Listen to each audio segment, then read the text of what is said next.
Welcome back to Tales from the Shelf.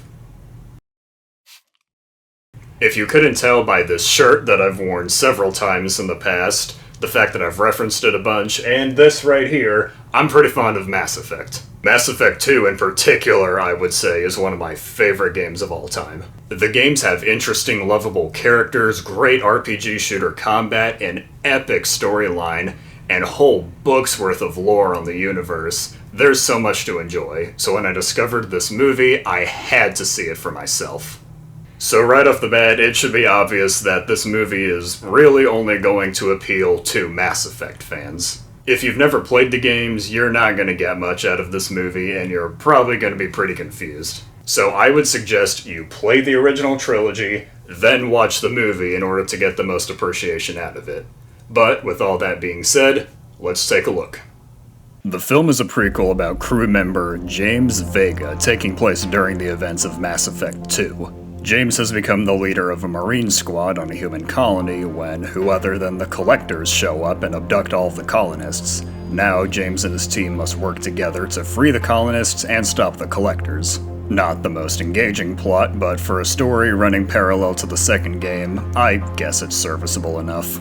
I find it curious that out of all the Mass Effect characters to get their own prequel movie, James Vega is the lucky winner. I mean, don't get me wrong, I like James fine enough, but he didn't show up until the third game and just isn't the most interesting character in the series. I mean, technically he first appeared in a comic, but that's besides the point. I think most players would agree that most of the human crew members are far less interesting than the alien characters, so out of everyone to get their own movie, why him? Why not Thane or Arya or even Mordin? Any one of them would have had a much more interesting origin prior to meeting Commander Shepard. I mean, yeah, the plot probably wouldn't really have much to do with the main storyline of the games, but I think that'd be a good thing in this case. Regardless, this film's okay. Freddie Prinze Jr. reprises his role from the game, which is great because Freddie Prinze Jr. is pretty cool. The film was made by Production IG, a pretty solid studio, but they obviously weren't putting their A-team on this, which why would they?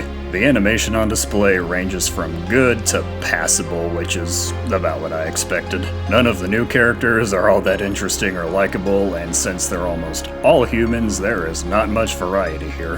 In fact, there's a lot of Mass Effect species that aren't in here. I don't think there's a single Turian or Solarian in the whole film, which is weird.